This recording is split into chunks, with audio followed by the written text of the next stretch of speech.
'n sterk verlosser het hy vir ons laat opstaan. Skielik is dit asof al die woorde van die tempelgebede, al die woorde van die sinagogelesse, al die psalmwoorde na Sagaria terugkom. 'n man van geen woorde, se woorde stroom oor. Dit stroom deur soos 'n damwal wat gebreek het. Die woorde gaan nie oor sy gebed wat verhoor is nie. Dit gaan nie oor die wonder van die bevalling nie. Dit gaan nie oor sy spraak wat teruggekeer het nie. Dis woorde oor God.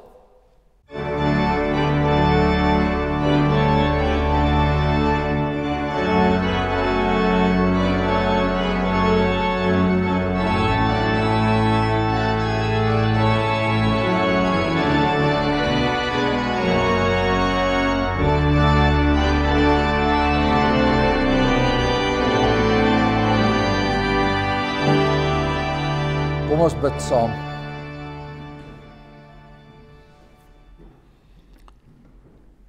Driemaal heilige God, ons dank U vir die voorreg om weer in U heilige teenwoordigheid te wees. Ons dank U dat U die hele wêreld bestuur, dat daar niks is in hierdie wêreld wat U ontgaan nie, dat daar niks is in hierdie wêreld wat buite U raadsplan gebeur nie. En ons weet dat U oë die hele aarde deurloop, en dan word ons besonder bemoedig deur die woorde dat U ook die onverdeelde hart van die mens aansien. Dat U vriendelike aangesig gerig is op daardie hart wat gans verbroke is en verskeur, soos ons sopas gesing het. En ons het baie rede om 'n gebroke hart en 'n verskeurde hart te hê in hierdie stikkende wêreld. Mense rondom ons, en ons sien dit elke dag, wat besig is om uitmekaar te val. Maar ook in ons eie lewens, die verskriklike deurwerking van die sonde, die verskriklike deurwerking van dit wat gedurig in ons eie hart opkom, die verskriklike deurwerking van dit wat die wêreld ons op loop meeneem. Ons sien dit elke dag.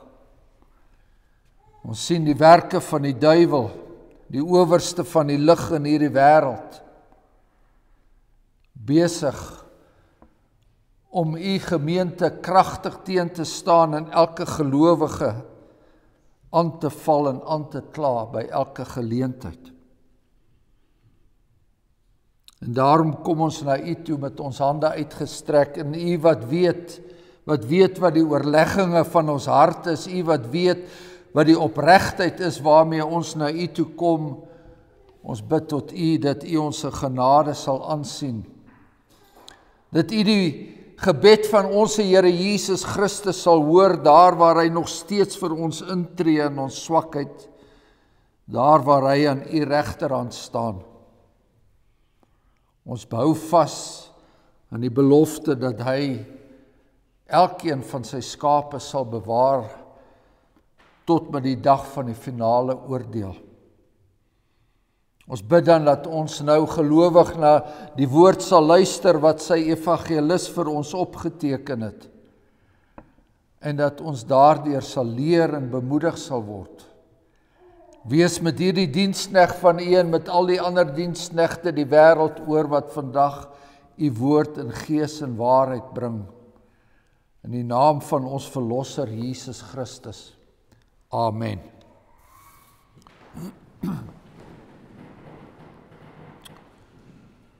Ons lees vanoggend uit die evangelie volgens Lukas, en ons lees hier reg aan die begin van hierdie evangelie 'n absolute unieke perspektief wat Lukas ons bied, deur vir ons eerstens die geboorte van Johannes die Doper aan te kondig. Johannes die Doper wat as profeet nodig was om die Christus aan te wys. Johannes die Doper was die seun dan van Sagaria en Elisabeth. Hulle is baie getroue kerkgangers. Die Sagaria dien as priester in die tempel op 'n baie belangrike gegewe oomblik. Daar terwyl hy besig is om diens te doen, verskyn die Here se engel aan hom en dra aan hom die nuus oor dat sy vrou, die bejaarde Elisabeth, dat sy 'n kindjie sal kry. En dan lees ons vanaf hoofstuk 1 vers 18, toe sê Sagaria vir die engel: "Waaraan sal ek dit weet, want ek is 'n ou man en my vrou is op 'n ver gevorderde leeftyd." En die engel antwoord en sê vir hom: "Ek is Gabriël wat voor God staan en ek is gestuur om met jou te spreek en jou hierdie goeie tyding te bring.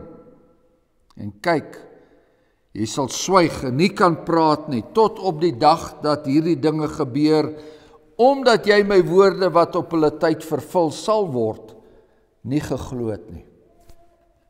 En die volk het op Sagaria bly wag, en hulle was verwonder dat hy so lank in die tempel vertoef.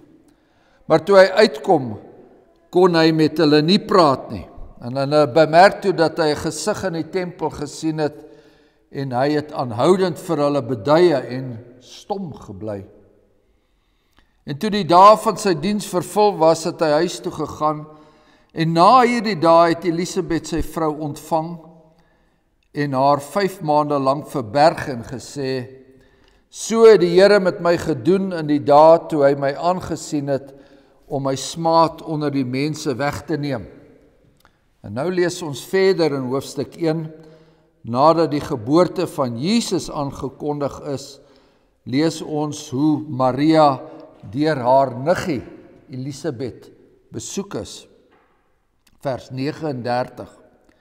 En in daardie dae het Maria opgestaan en haastig na die bergstreek gegaan, na 'n stad van Juda. En sy het in die huis van Sagaria gekom en Elisabeth gegroet. En toe Elisabeth die groet van Maria hoor, het die kindjie in haar skoot opgespring, en Elisabeth is vervul met die Heilige Gees. En het met 'n groot stem uitgeroep en gesê: "Geseënd is jy onder die vroue, en die geseënd is die vrug van jou skoot. En wat het my oorgekom dat die moeder van my Here na my toe kom? Want kyk, toe die geluid van jou groet in my ore klink, het die kindjie in my skoot van vreugde opgespring. En salig is sy wat geglo het, want die dinge wat deur die Here aan haar gesê is, sal vervul word." En nou gaan ons ook oorslaan daardie lofsang van Maria, en ons lees van die geboorte van Johannes die Doper vanaf vers 57. En in die tyd dat sy moeder moes word, is vir Elisabeth vervul, en sy het 'n seun gebaar. En toe haar bure en bloedverwante hoor dat die Here sy barmhartigheid aan haar groot gemaak het, was hulle saam met haar bly. En op die 8ste dag het hulle gekom om die kindjie te besny, en hulle wou hom Sagaria noem na die naam van sy vader. Toe antwoord sy moeder en sê: "Nee, maar hy moet Johannes genoem word." En hulle sê vir haar: "Daar is niemand in jou familie wat die naam het nie." En hulle beduie vir sy vader hoe hy wou hê dat hy genoem moes word. Hy vra toe 'n skryfbordjie en skryf: "Johannes is sy naam." En almal was verwonderd. En onmiddellik is sy mond geopen en het sy tong losgeraak, en hy het gepraat en hy het God geloof. En daar het vrees gekom oor almal wat rondom hulle gewoon het. En daar is baie gepraat oor al hierdie dinge in die hele bergstreek van Judea. En almal wat dit gehoor het, het dit ter harte geneem en gesê: "Wat sal tog van hierdie kindjie word?" En die hand van die Here was met hom. En Sagaria sy vader is vervul met die Heilige Gees en hy het geprofeteer en gesê, geloofd sy die Here die volk van Israel, omdat hy sy volk besoek het en vir hulle verlossing teweeggebring het. En 'n horing van heil vir ons opgerig het in die huis van Dawid sy knegt, soos hy gespreek het deur die mond van sy heilige profete van ouds af. Redding van ons vyande en uit die hand van almal wat vir ons haat, om barmhartigheid te bewys aan ons vaders en aan sy heilige verbond te dink, en aan die eed wat hy gesweer het vir Abraham ons vader, om aan ons te gee, dat ons verlos uit die hand van ons vyande, hom sonder vrees kan dien, in heiligheid en geregtigheid voor hom, al die dae van ons lewe. En jy, kindjie, sal 'n profeet van die Allerhoogste genoem word, want jy sal voor die aangesig van die Here uitgaan, om sy weë reg te maak, om kennis van saligheid aan sy volk te gee, in die vergifnis van hulle sondes, deur die innige barmhartigheid van ons God, waarmee hy die opgaande lig uit die hoogte ons besoek het, om te skyn oor die wat in duisternis en doodskade wees sit, om ons voete na die pad van vrede te rig. En die kindjie het gegroei en sterk geword in die gees, en hy was in die woestyne tot op die dag van sy vertoning aan Israel. Dit is die woord van die Here, en ons lees tot sover daaruit. Ons lê besonder klem op die verse 63 en 64 van hierdie eerste hoofstuk. Sagaria vra toe 'n skryfbordjie en hy skryf, Johannes is sy naam, en almal was verwonderd. En onmiddellik is sy mond geopen en sy tong losgeraak en hy het gepraat en hy het God geloof. Geliefdes in ons Here, ons vra die vraag, hoekom het ons so min te sê oor ons geloof? Hoekom hoor ons so min oor dit wat die Here vir ons gedoen het? Ons praat nie daaroor nie. En omdat ons nie daaroor praat nie, praat ander ook nie daaroor nie. Het die Here nog nie een van my gebede verhoor nie? Onder al my gebede is daar nie dalk net een wat verhoor is nie. En hoeveel mense het ek daarvan vertel? Of dalk glo ons dat die praatjies oor die Here ophou die oomblik as die dominee amen gesê het, en dan stap ons hier uit en dan los ons die Here praatjies hier in die kerk tot volgende Sondag. Miskien is ons te skaam om daaroor te praat.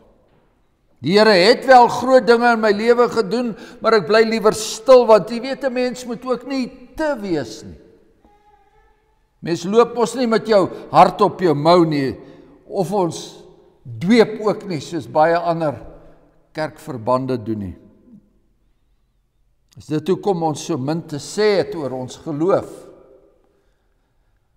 Ons skrifgedeelte, die antwoord op hierdie vraag, en ons skrifgedeelte begin deur te sê, ons het niks om te sê nie, want ons is stom geslaan. Stom geslaan deur ongeloof. Ons skrifgedeelte sê verder, as ons gehoorsaam is in die geloof, dan kan ons nie anders as om te profeteer nie. Sagaria die skryfbordjie gevra en hy daarop geskryf, Johannes is sy naam, en almal was verwonderd, en onmiddellik het sy mond oopgegaan en sy tong het losgeraak, en hy het gepraat en hy het God geloof. So Sagaria het die Here se woorde gehoor daar in die tempel deur die engel. Sy vrou gaan lewe skenk aan 'n besonderse seun, en hy moet die kind Johannes noem. En nou skop die ongeloof in. Dis mos nie moontlik nie. Elisabeth, my ou vrou, Elisabeth die onvrugbare. Maar dit is waarvoor hy en sy vrou so lank gebid het. Maar nou was dit nie vir Sagaria moontlik nie. Sagaria se geloof het hom op daardie oomblik in die steek gelaat.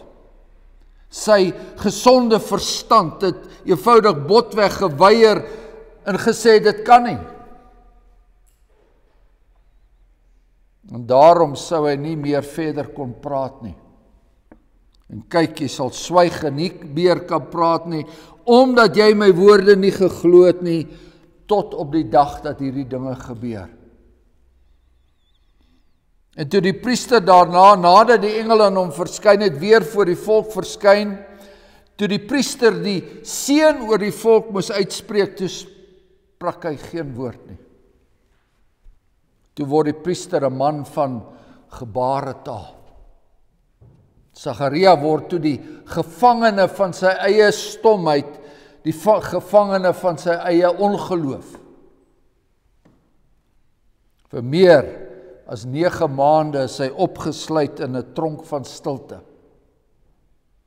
Sagaria skryf vir sy vrou op die skryfbordjie, hy skryf van die engel, en hy skryf van die kind, en hy skryf van die naam Johannes, maar uit sy mond geen woord nie. Hy beleef Maria se besoek saam met Elisabeth, en dan lees ons, Elisabeth self was toe vervul met die Heilige Gees, en sy het geprofeteer toe sy Maria sien. Sy profeteer toe sy die moeder van haar Messias sien, wat het my oorgekom dat die moeder van my Here na my toe kom? Sy was vervul met die Heilige Gees, vervul tot in haar baarmoeder, want Sagaria se kind het in haar skoot opgespring. Die kind self het begin om te profeteer. Voor sy geboorte was hy reeds 'n profeet van die Allerhoogste. Nou, salig is dit wat in vers 45 staan. Inderdaad is dit waar, salig is sy wat geglo het. Sy vrou profeteer, die ongebore kind profeteer, maar Sagaria, die man van die tempelvisioen, Sagaria sprak geen woord nie. En die tyd dat sy moeder moes word, is vir Elisabeth vervul en sy het 'n seun gebaar. Die woorde van die engel word bewaarheid. Sagaria sien dit en die bure en die bloedverwante was saam met Elisabeth bly. Sagaria sien dit ook en hy onthou die woorde van die engel wat daardie kind sal blydskap wees en 'n verheuging vir jou, maar ook baie sal oor sy geboorte bly wees. En op die 8ste dag kom hulle by mekaar om die kindjie te besny, die bure en die familie, die geloofsgemeenskap, moeders en grootmoeders, grootvaders en waardige ouderlinge. So het die Here met haar gedoen in die dae toe hy haar aangesien het om haar smaad onder die mense weg te neem. Die bure en die familie, hulle wou hom Sagaria noem, want Sagaria was die naam van sy vader. Dit was goed en dit was reg so. Die besnydenis in die naam, die besnydenis getrou aan die verbond en die vadernaam vir die oudste seun, die familienaam vir die enigste erfgenaam, dis goed en dis reg so.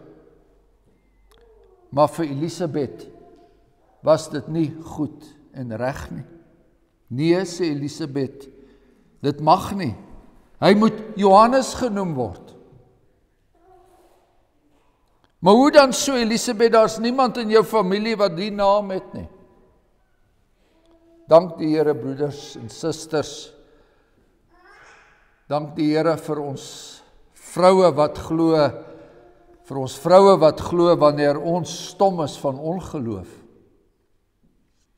Elisabeth staan alleen.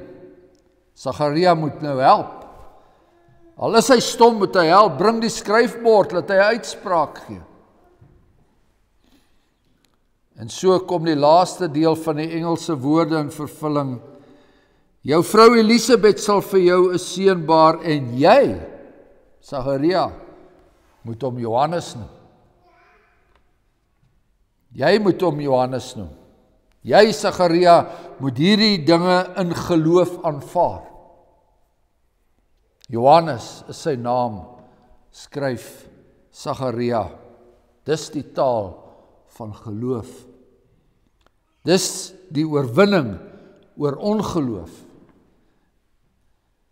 So broeders en susters, van al die vyande wat ons beveg, is daar geen een se vel wat so dik is, geen een se nek wat so hard is, soos daardie vyand met die naam van ongeloof nie. En onmiddellik is sy mond geopen en sy tong het losgeraak en Sagaria, sy vader, is vervul met die Heilige Gees en hy het geprofeteer. Sy laaste woorde voor sy stomheid was woorde van ongeloof, woorde van twyfel, maar toe hy weer kon praat, is sy eerste woorde van lofprysing. Geloof sy die Here, die God van Israel. So Sagaria se genade ervaring word nou genade verkondiging.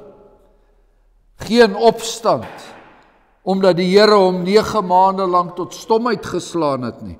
Dat U my verdruk het, Here, dit was enkel goed vir my, want daardeur het U my dieper in U kennis ingelei. Nou weet ek, hierdie saak is groter as my gesonde verstand. Hierdie is 'n saak van die God van Israel. Hierdie is 'n saak van sy heilige verbond. Die Here het gedink aan sy verbond met Abraham. Die Here het gedink aan sy verbond met sy volk wat hy uit Egipte laat gelei het. En uit die huis van Dawid het hy 'n horing van heil opgerig.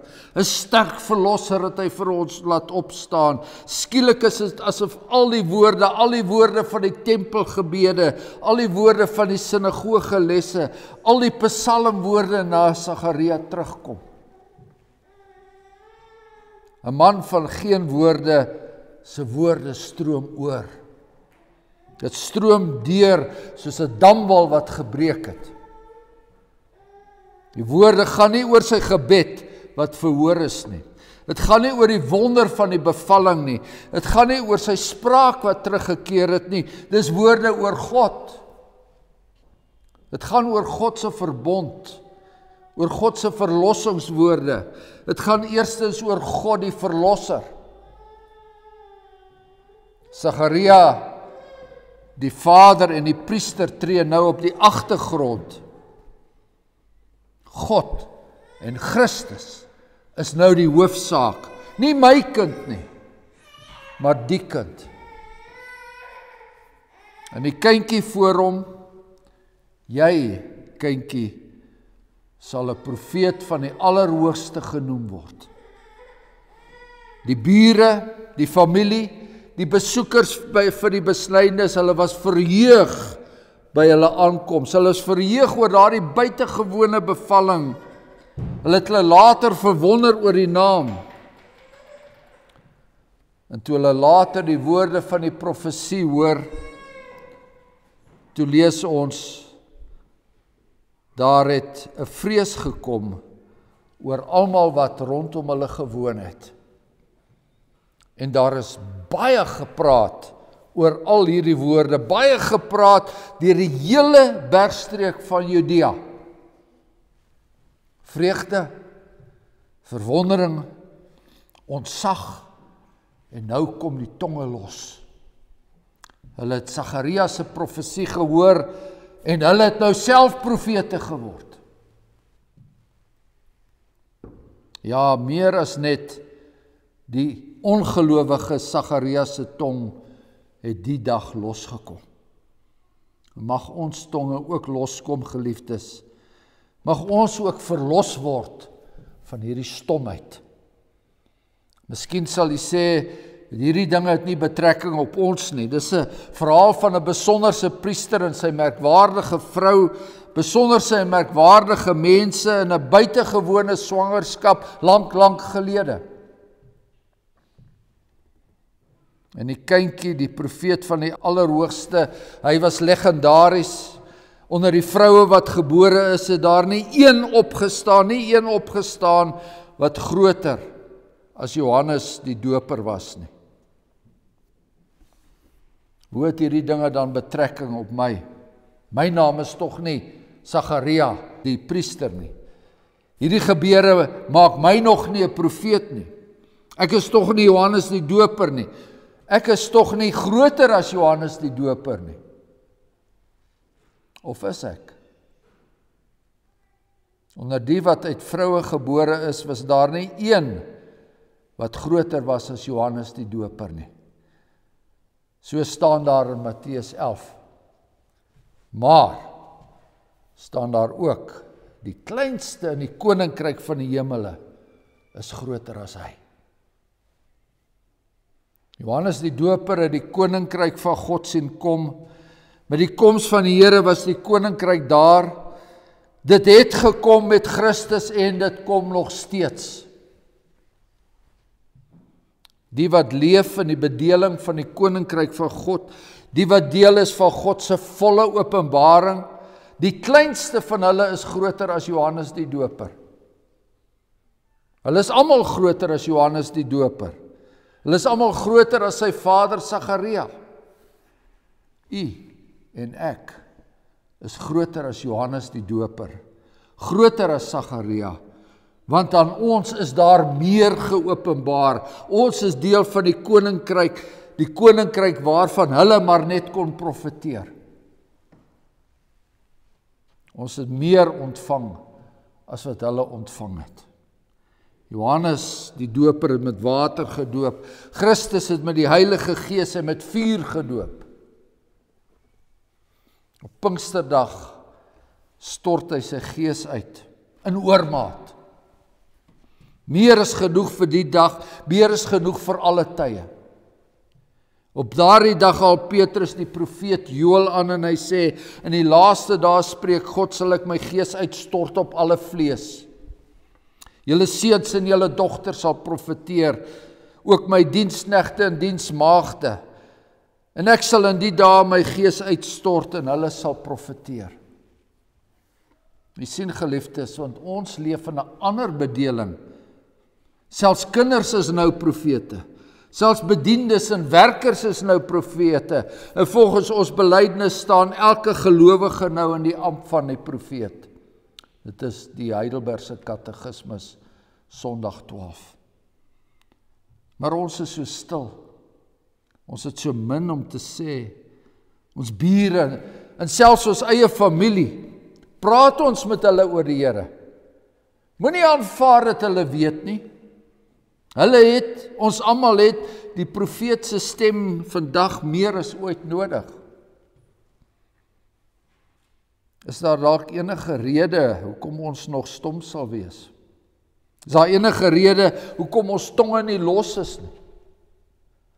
Of is ons nog opgesluit in die tronk van Sagaria soos hy was, gevangenes van ons eie ongeloof?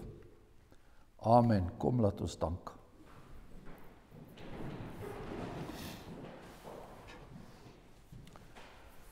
Genadige God en hemelse Vader, Vader van ons Here Jesus Christus, ons bid dat daar in elke kring wat ons beweeg, van hierdie kring tot ons huislike kring, tot ons gesinskring, tot ons werkskring, dat daar 'n getuienis van ons sal uitgaan. Oor hierdie besonderse seun wat gebore is, en wat hy nie alles vir ons gedoen het nie. En wat hy nie alles nog steeds vir ons doen nie. Mag dit vir ons getuienis wees in hierdie land, onbeskaamd in hierdie tyd, in ons eie huise onbeskaamd in hierdie tyd. Ons bid dat U vir ons vaardig sal maak, dat ons ook met vrymoedigheid sal spreek. Ten spyte van die teestand wat kom wanneer daardie waarheid gespreek word, ten spyte van die teestand van die wêreld, van die duiwel, al die jare was dit nog so, ten spyte van daardie teestand. Ons bid vir die bevryding van ons tong, en ons vra Hemelse Vader, dat U vir ons dan ook sal dra in hierdie dae wat kom, en besonder ook daar, waar ons in 'n deur mekaar in stikkende wêreld bly. Ons vra dit in die naam van ons Here Jesus Christus. Amen.